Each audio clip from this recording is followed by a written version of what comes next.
Dit programma wordt mede mogelijk gemaakt door Stichting Jambo en Stichting Nelissen Smit-Fonds.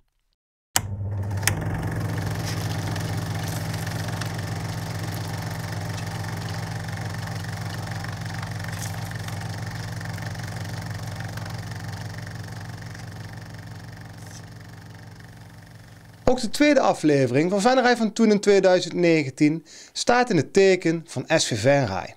We gaan terug naar het jaar 1989. Hoofdklasser Venray speelt tegen Vlissingen de hele belangrijke wedstrijd om de titel. En wat niemand had durven dromen, wordt waarheid. Venray wordt voor het eerst kampioen in de hoofdklasse van het amateurvoetbal. Kijkt u mee naar weer een prachtige vreugde-explosie na het laatste fluitsignaal. Of er staat voor jullie niks meer op het spel, maar wat zijn de verwachtingen van vanmiddag? Nou, we zijn in ieder geval niet gekomen om alleen maar van het zonnetje te genieten. We zijn voornemens om er een goede wedstrijd van te maken. We kunnen natuurlijk wat makkelijk voetballen en ik denk dat in ons voordeel is. Maar van de andere kant is het ook zo, Venray, de jongens hebben al zo lang steeds bovenin gespeeld. Dus elke wedstrijd was altijd op deze manier. Dus ik denk dat we daar toch een beetje aan gewend zijn. En toch die handrem eraf kunnen gooien om toch vrij ontspannen, tussen haakjes dan, te kunnen spelen. Ja. Ja. Wat jou betreft lukt het vanmiddag? Wat mij betreft wel, ja. Nou, het over de laatste wedstrijd vanmiddag of hoopte van niet? Ik hoop van niet. Ik heb wel zin om het kampioenschap te bereiken en dan eventueel verder te soorten naar het Nederlands kampioenschap. Ja. Je ziet het vanmiddag wel zitten. Heerst er een gezonde spanning of een te grote spanning? Een gezonde spanning. Dus overlijst was het zeker niet. Dus wat dat betreft gaat het vanmiddag gewoon lukken. Het gaat lukken, het moet lukken. Ja. En we moeten door op een gegeven moment meteen die wedstrijden die er veel Nederlands kampioenschappen volgen, moeten meteen metpakken.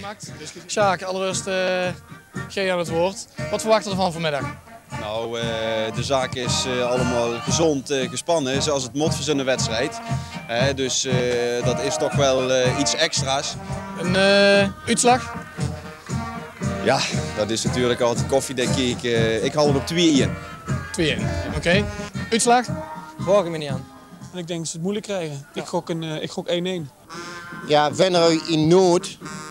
Het is niet nood, maar in elk geval zo druk ik het altijd uit van, dat doet de gekste dingen. Dan pas zien ze een element en dat hopelijk dat er vanmiddag terugkomt. Gewoon dit voor eigen publiek laten genieten van hetgene wat ze kunnen, wat ze dus in huis hebben. Ze weten nou dat die druk achter zit en ik denk dat die druk van de ploeg niet zoveel doet. Ze willen allemaal naar datgene wat er in Venray nog nooit gebeurd is. Ja? Dus 7 mei wordt een historische dag wat dat betreft. Nou, ik hoop het ja. Dat hoop ik echt ja. En voor mij zeer zeker. De jaren beginnen bij mij ook te tellen. Ja? Oké? Prima, bedankt. Tijdens de warming-up van de spelers heerst er al een gezellige sfeer op Sportpark De Wien. De talrijke toeschouwers weten het zeker. SV Venray gaat de klus klaar. Ook supporter Fritske van Rens is ervan overtuigd dat Venray kampioen wordt. Vol goede moed kust hij nog snel de middenstip. Harry, jij als supporter met de bel, geef eens even een prognose voor de wedstrijd van vanmiddag. Ik heb een voorgevoel dat 2-0 gaat worden voor Venray. Ja. En waarvan waar is het voorgevoel? Ik heb een paar leuke eentjes zijn er vanmorgen uit geweest, die 2 kwamen gewoon weer terug. Ik heb 2 rode kanaals gekregen voor mijn verjaardag en meer dingen dan 2. En daarom hou ik op 2-0. Ik kan niks aan doen, ik heb zo'n voorgevoel hè. En dat voorgevoel is bij mij soms heel sterk. Wij spreken elkaar naar de wedstrijd. Hopelijk is het goed in banden dat u zo'n voorbeschouw kunt geven dat uitkomt. Goed, laat je gereedschap nog 1 keer horen. Ja. Dat komt direct. Norbert van Haren met nummer 4. In de middenlinie. Rob Meulendijks met nummer 15. Dan is het zover. Onder luid applaus komen de spelers het veld op.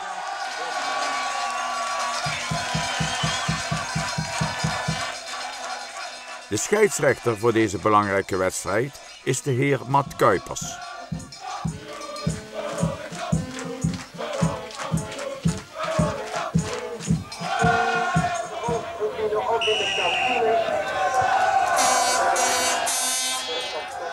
Vanaf het beginsignaal gaat Venray vol in de aanval en zet Vlissingen onder druk.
De een na de andere aanval gaat richting het doel van de tegenstander. De Zeeuwse gasten komen er niet aan te pas.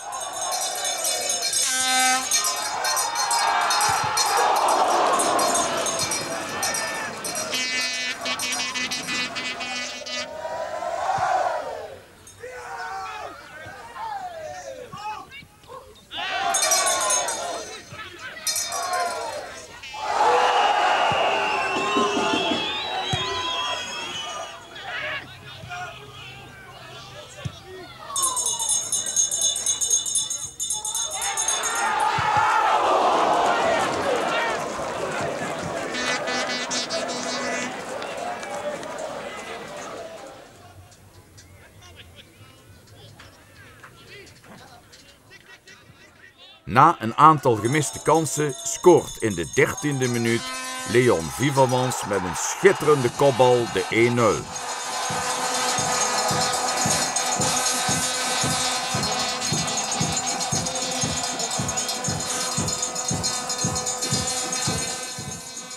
De vreugde is groot. De duizenden toeschouwers vieren massaal een feestje.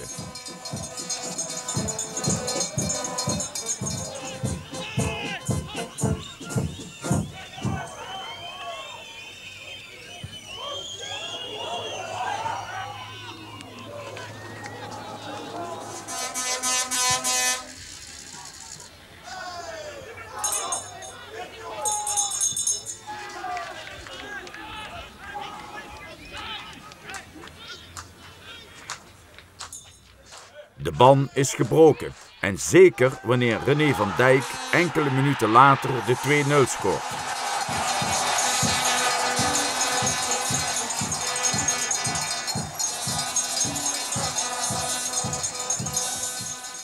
De supporters kunnen het bijna niet geloven.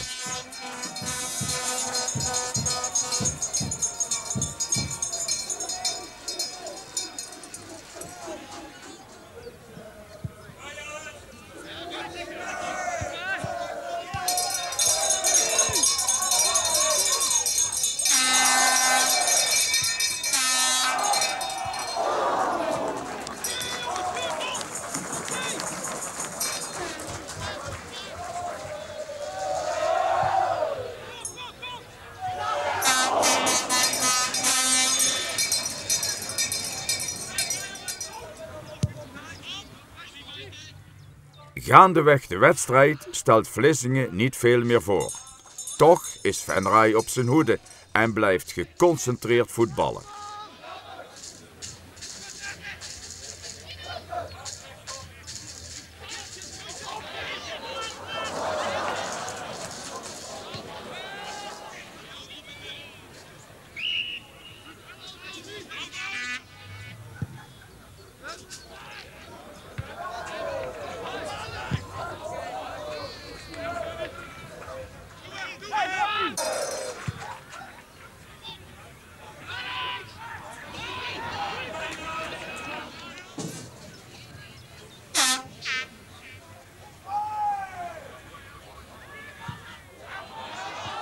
Op slag van rust maakt een verdediger van Vlissingen nog opzettelijk hens.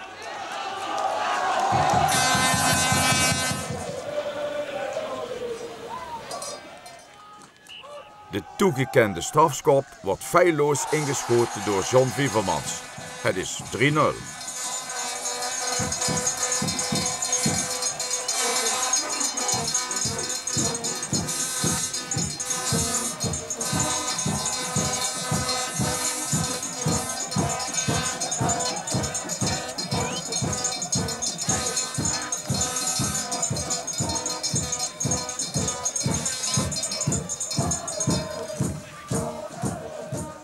De Venrayse supporters, ondersteund door Joekske Pelzuutjes aan, kunnen hun lol inmiddels niet op.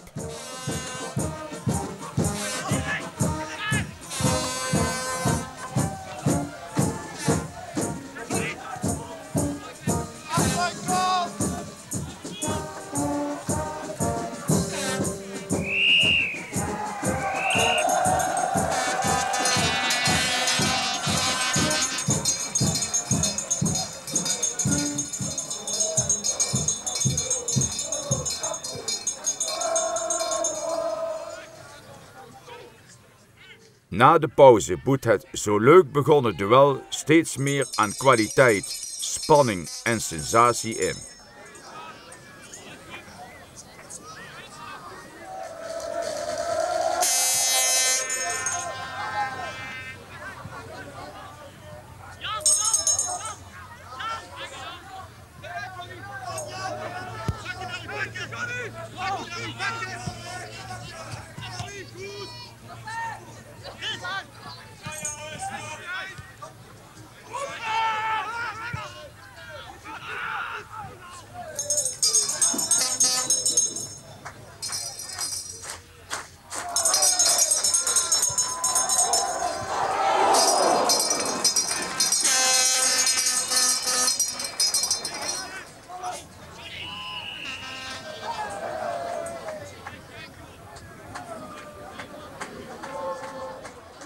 Venray blijft het spel controleren, maar verder dan een schot op de paal en een misser van René van Dijk komt het niet.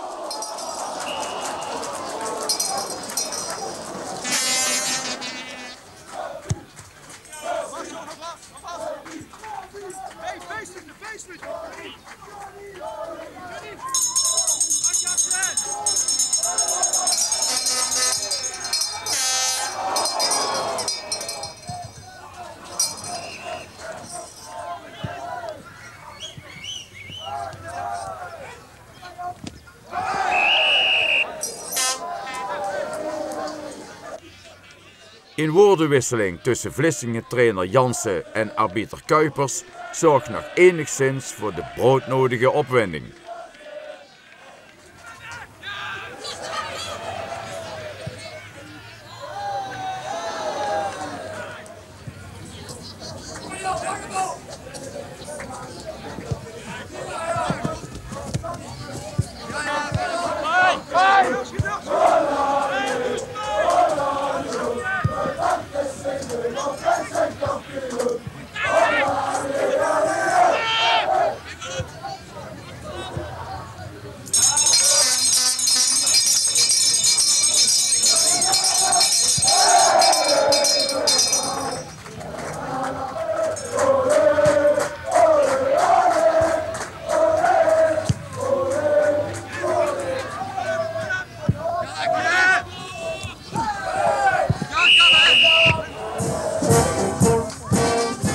Wanneer kort voor het eindsignaal het kampioenslied wordt ingezet door Zuutjes aan, kan Venray het verdiende kampioenschap niet meer ontgaan.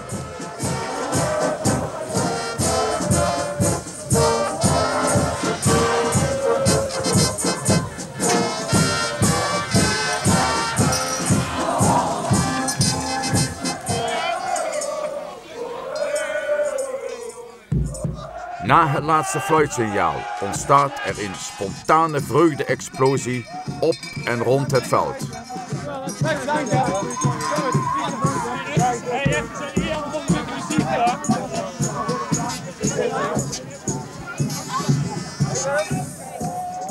Iedereen feliciteert iedereen.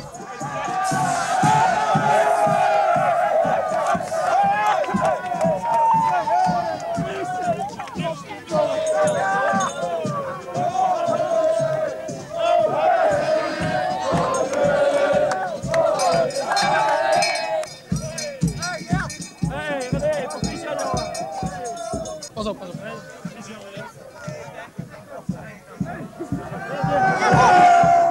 Ja, dankjewel hè.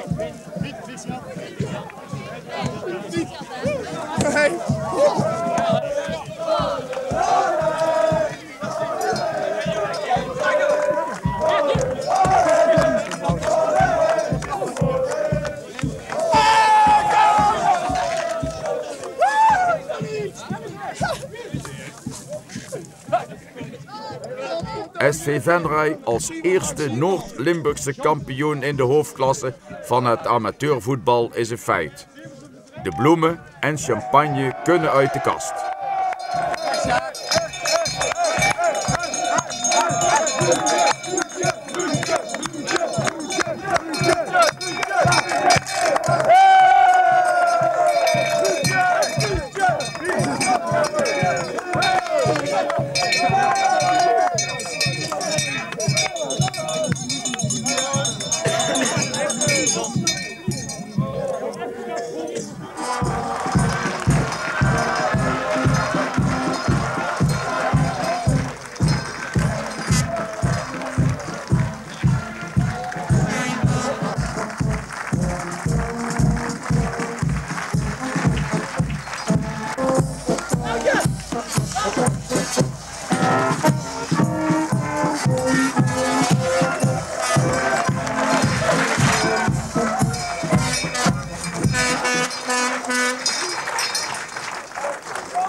euforie kent geen grenzen.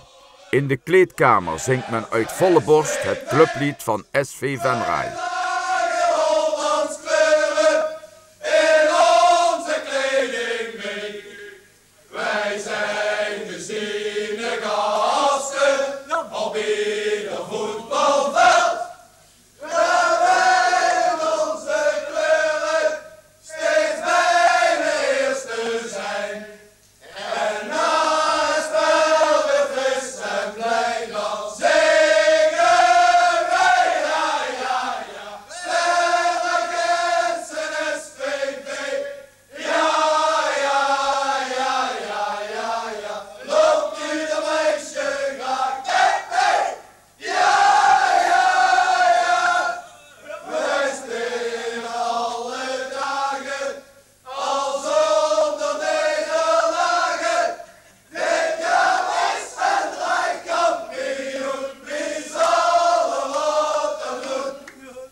In alle rust interviewt Nart Kronenberg nog snel trainer Ruud Wouters van den Oudeweijer.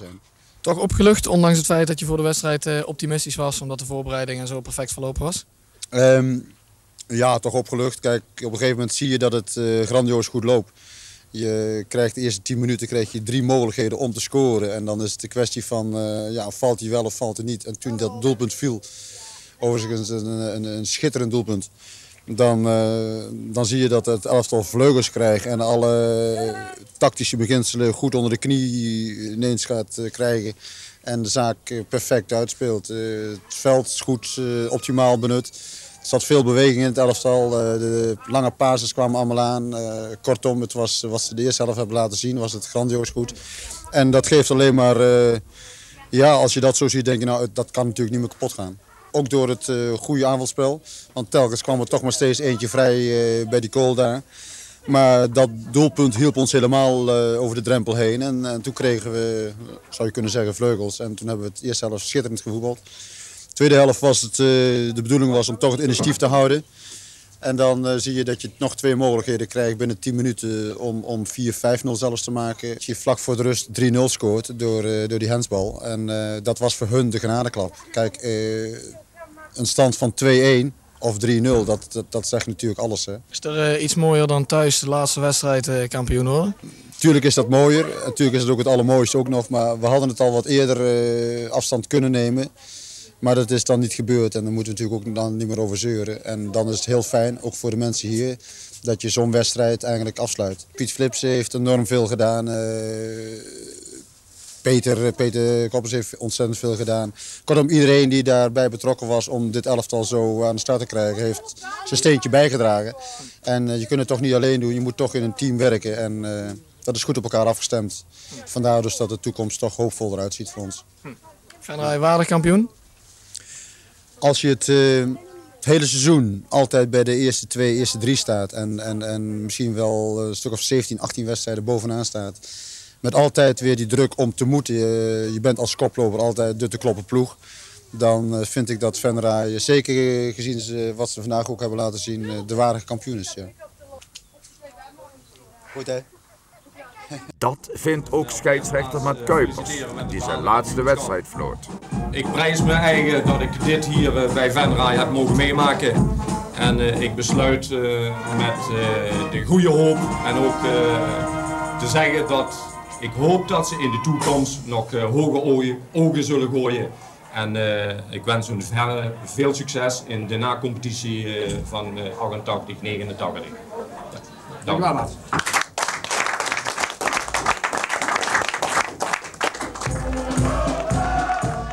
Na alle mooie woorden begint er een feestelijke rondtocht door het centrum van Venray.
stoet eindigt bij het clubgebouw Den Boggert.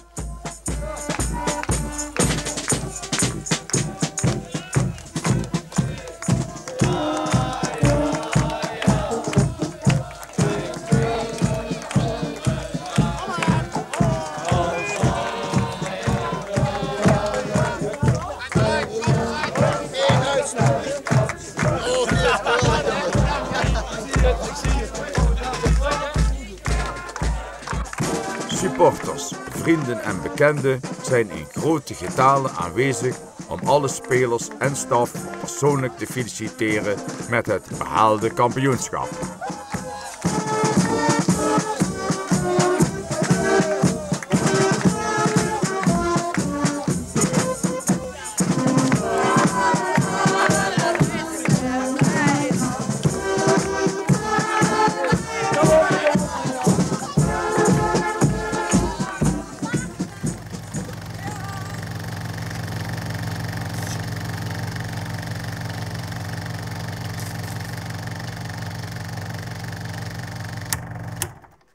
Dit programma wordt mede mogelijk gemaakt door Stichting Jambo en Stichting Nelissen Smit Fonds.